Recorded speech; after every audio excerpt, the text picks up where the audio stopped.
I would like to talk about Belgium and everything that's happening in Europe insofar as immigration goes. And just off the top of my head, of everything that I've been able to see on the media and read about and so forth, I think that every country could have 9% of its population foreigners, immigrants. That can be immigrants or refugees or whatever, 9% of that. If you need workforce to pay taxes to support in an aging population, to support social security, and to have a workforce, then you can have during the seasons certain workers who come to your country to perform during 5 or 6 months the tasks that are required from them, or if it's year-round, you can make that 9 months and then they can go back for 3 months to their country to be with their families. A little bit similar to people that work on board of the ships.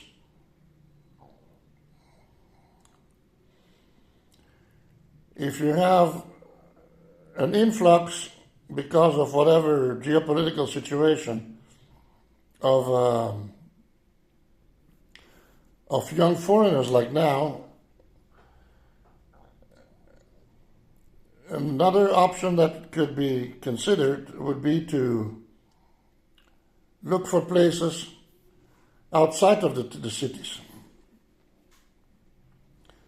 Places where there are no small towns around, where you could build enclaves, with an enclosure around it, and not camps. There would be little houses and everything, or small bungalows and so forth. Nice.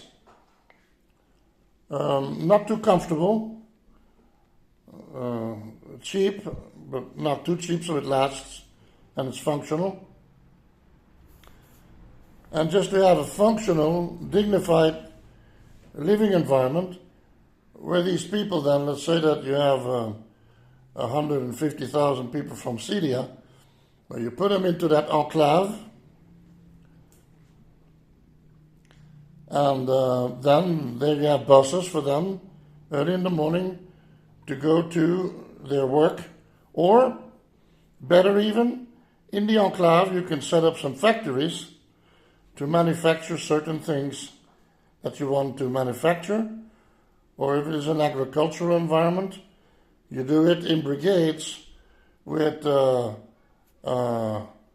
supervisors and escorts and so forth, like Boy Scouts, whatever.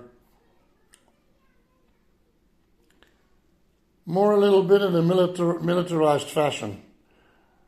But nice, friendly, you know. And people could be part of that. But in order to have a full citizenship, a woman comes to Europe or to the States and they have a baby while they're there. Because that baby is born there, no. That woman would have to be there for minimum 3 years legally, and then have her baby or something like that. And then you can consider, okay, fine.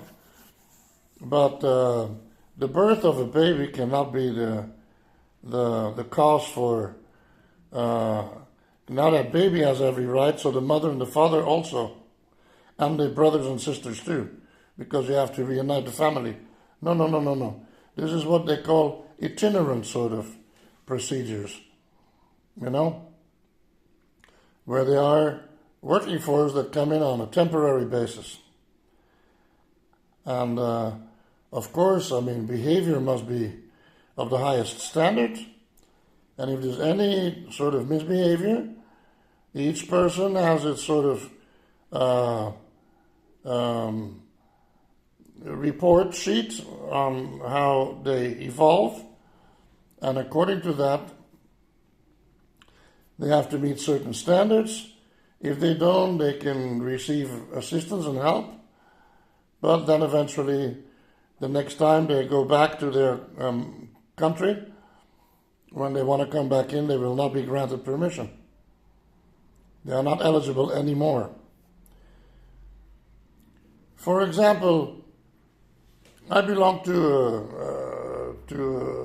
a church. I still do, many years. On Saturdays, we would don those little overalls, whatever, that, you use in the supermarkets, and we'd have helping hands, we call it. And it was Saturday service, community service. And we go to the park and clean up the park. And we had husbands and wives and children and everybody in the community, in the church, in the congregation, would go out to do that. And of course also, often it is like if someone needs to fix something in the house or someone is poor and you have to do some construction work, the whole brigade will go out and work in the house of that person several weeks, a month, 2 months, every Saturday, early in the morning, and they will cook something for lunch and work in the afternoon, and the full day is donated physically to build that part of the house that family needs.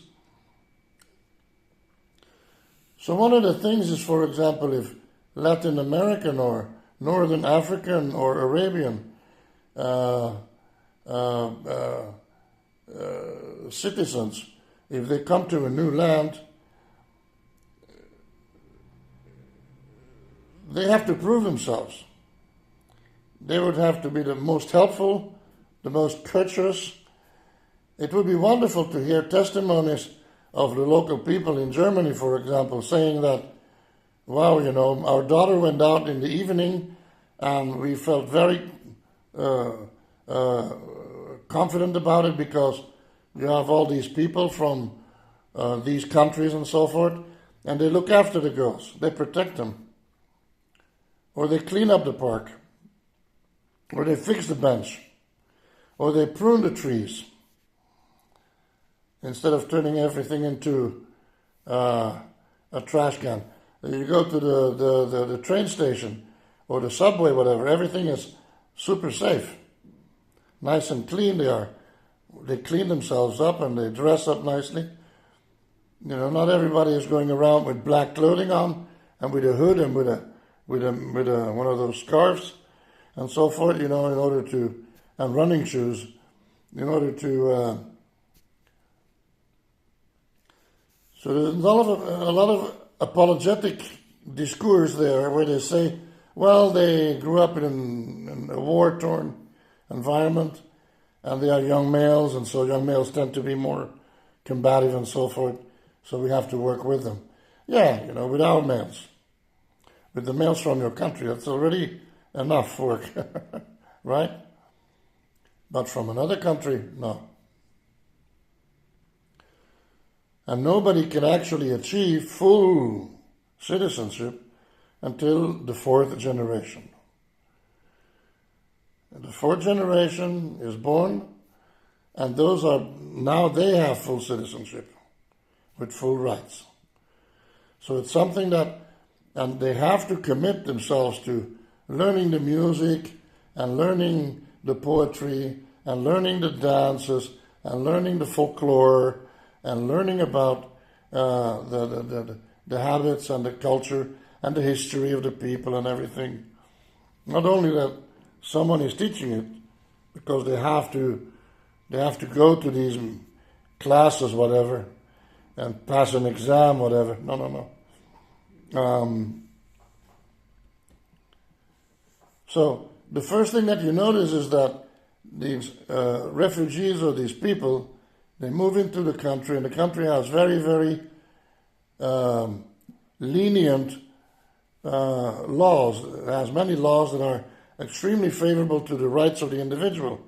But a person that has a lot of rights in a country is also a person that has been highly educated, because to receive the full measure of your rights, that means also that you have to have political maturity. You have to have the capability to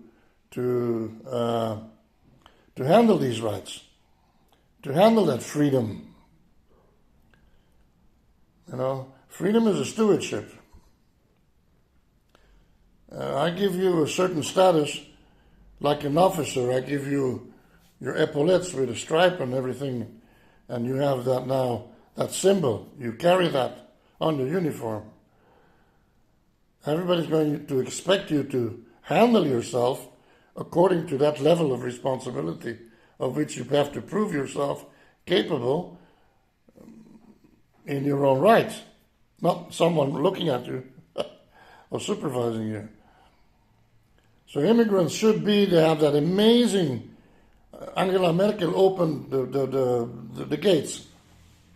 Everybody flowed in. It was an experiment, and it's beautiful. Especially Germany went like, okay, we've done, this is our opportunity to vindicate ourselves, to do something for others. Let's go the other direction. Let's prove ourselves. All these people flowed in.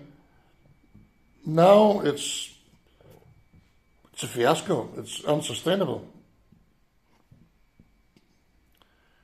People feel insecure in their own country. And you also have to consider another thing is that, for example, Belgium, in the case of where I was born, I am Flemish, ben Vlaming, Vlaming, geboren in België. Ik heb daar geleefd tot ik 15 jaar oud was. I lived there until I was 15 years old. So I grew up there in that culture. And I am Flemish, right? To the core. I mean, it still is in my DNA. It's etched. And I have two nationalities. Sometimes I make that little joke. I have my fatherland where I was born, and I have my motherland where my children are born, and my grandchildren, where my father is buried, where I had 55 years of my life transferred. This beautiful country of Ecuador and the Galapagos Islands in South America. So I know about transcultural realities. So people go there, and well, Latin Americans, they're Christians, and they're very much assimilated already in American culture. So they're not so much of a problem. But also, if they get there, they have to be considerate that it is a host country, that they are visitors, and that they have to, even I'm here in Ecuador now because I am a senior citizen, I'm 71 years old. I have a little bit more leeway and freedom to speak my mind, but I realize also sometimes when I give my opinions about local politics and so forth, I think people are uncomfortable with that. And now I've sort of decided to speak a little bit in general terms and always, but to be more, again, to remain respectful, because, they have to make those decisions, not me, not a foreigner. Even though I have the right to vote here, and I have the right to participate in politics if I want to. When I became 65, I decided I was going to, share my ideas and opinions, thinking that my ideas would be well accepted because they're only ideas, the suggestions, stuff you find on the internet and you share it. But people go like, well, why is he telling us what to do? It's uncomfortable. So I abstain now. Now I abstain. I give an opinion, but only in general terms, But I could give my opinion in Belgium, yeah, and in Europe, because there I have that right to do that. But here I don't really. My children, yes, and my grandchildren, they may. My wife is Ecuadorian, she may, her family. But I should, as a matter of respect, of retribution, being grateful and respectful. But, for example, if someone from, I don't know, Morocco is a huge country, very big countries, and how many people live there, I don't know. But in Europe, you have these countries like the population density where I was born is more than 550 people per square kilometer. It's one of the most densely populated areas in the world.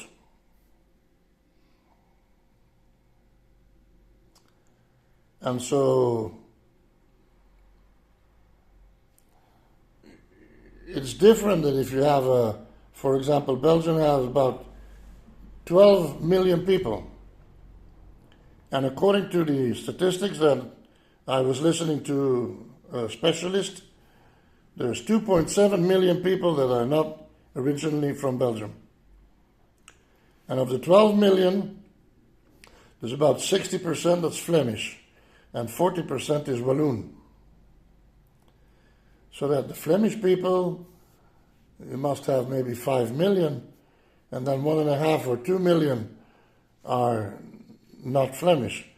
So only like 3 million, 3.5 million are truly Flemish. Because the Flemish families only have one child. Migrants have 5, 6 children.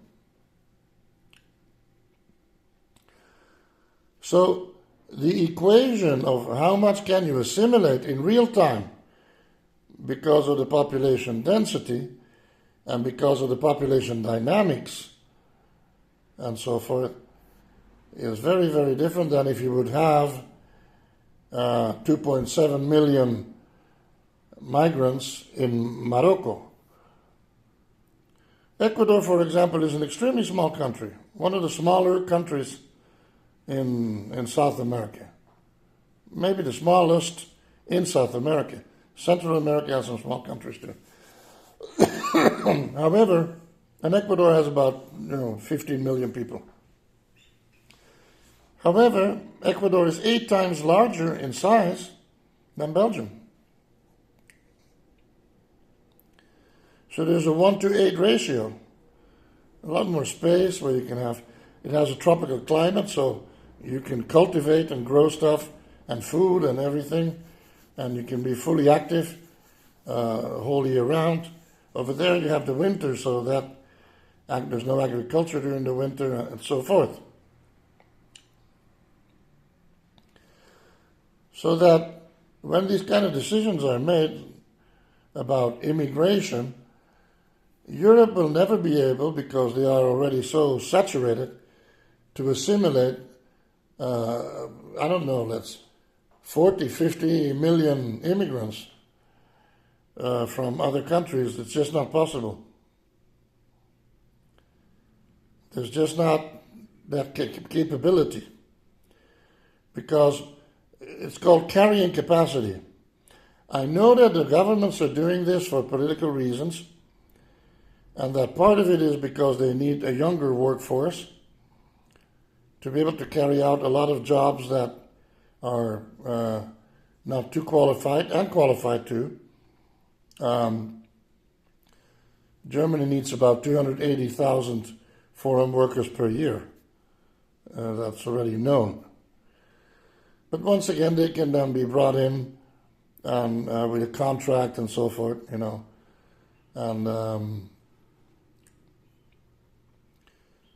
but you cannot have.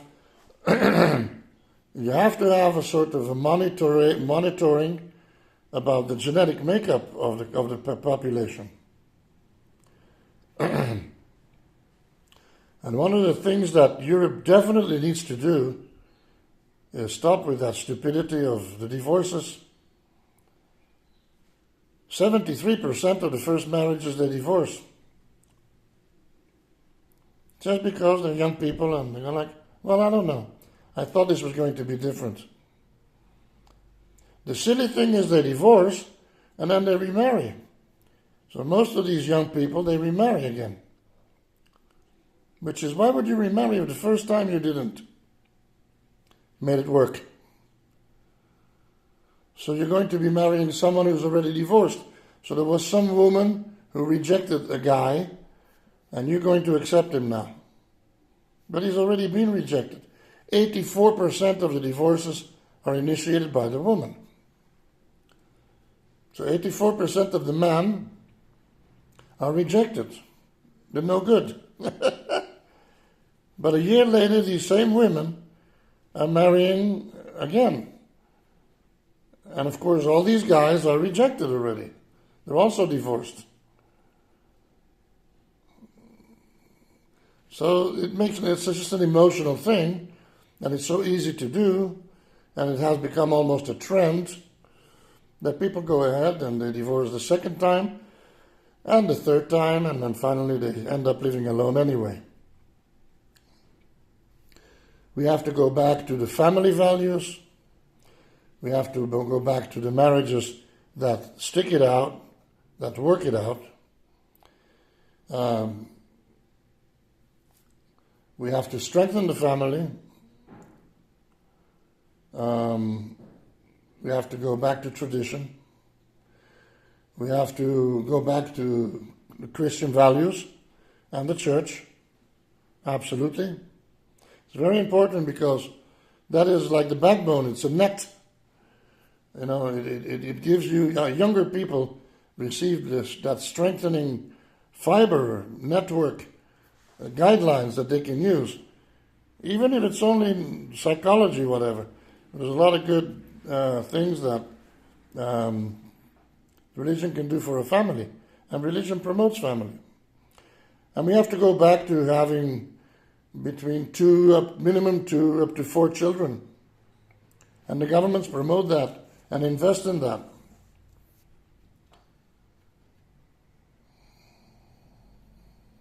A woman can always do a part-time job. A woman can also have a little business on the side. She can produce things and sell online. Now that you have all the facilities to send it by DHL or Amazon or whatever. You make stuff at home, like I do. I paint. I make paintings, and someone wants one, they can buy it. And for example, I've been painting little jugs. You know, coffee pot. A little sailboat with landscape from Galapagos. Hand painted, it's a collectible. It's signed. You know, it's varnished and everything. And it's a collectible that you can use. No, a mug. Collectible you can use to put your pencils in. Or if you want to drink coffee, whatever, you can do that. And you can paint these, you know, water bottles. Have a little landscape in the background, and you have the sun on this side, and you have a little island on the other side. You know what I mean? It's nothing, but you sell that and you make a couple of bucks, you know, and small little paintings, you know, small paintwork, whatever, and writing booklets and so forth. So anything, you know, you can make clothing, music, and share it, whatever. So, but Europe has to go back and, I guess in the United States also, go back to the core values. You know, the American dream is, you guys have to stop that baloney of the American dream. The American dream is not this whole thing about how to make your first $1 million. And the same in Europe also. That's not, that's not a successful model. Um, a simple family life with values connected to nature, that's what we have to pursue. To be happy. To be happy the day on Monday when we have to go to work, and to be happy on Friday evening when the weekend starts. We don't have to go out and throw money around and get drunk or do drugs in order to find some sort of fulfillment.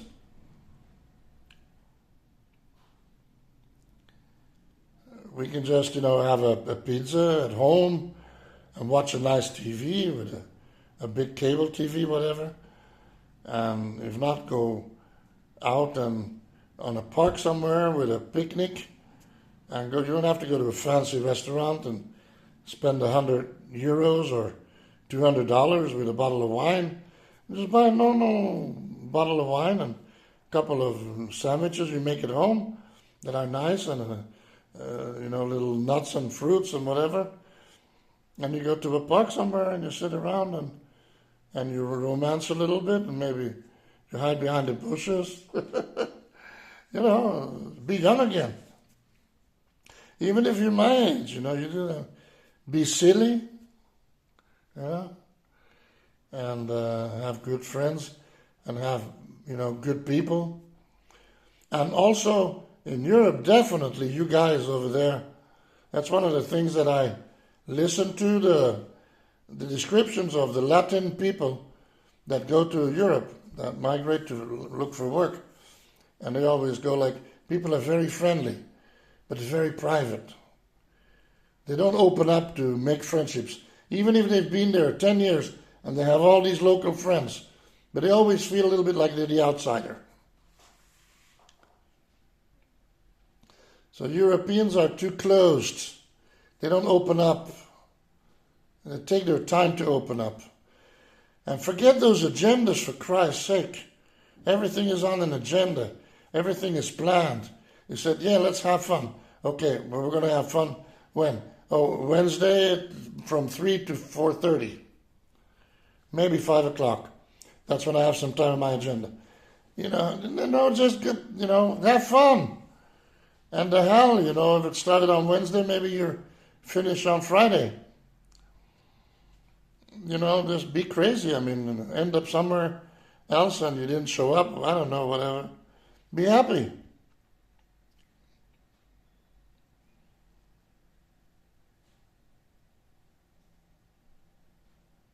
I met a German once on a cruise in the Galapagos Islands, and we had a young group of people on a yacht, and he was all alone traveling. He was retired, and it was great. We had a great week, and at the end of a trip, that evening we had some drinks and everything, cocktails, and a little bit of wine, and young people, they were singing songs, playing guitar, and he started crying. So we all embraced him and everything. I said, well, what's going on? I was young, of course. And he went like, I always thought I worked for the railways in Germany, he said. I worked at a railway station. And everything had to be absolutely punctual and absolutely perfect. He said, and I worked there for 35 years or whatever until I'm retired now, I'm 60. And he said, so now that I come here and I see all these young people traveling around the world and living up, I am too old to do these kind of things, these adventures. And I don't have that much time anymore.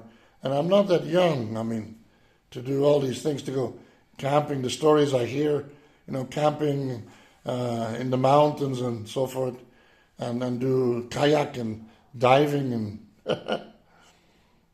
he said, actually, my whole life has been dedicated to making sure that the train was on time. So the German railway system is absolutely perfect, always punctual. The best in the world. Perfection. He said, and my life is over. And he cried, bitter. He said, It was the most stupid thing.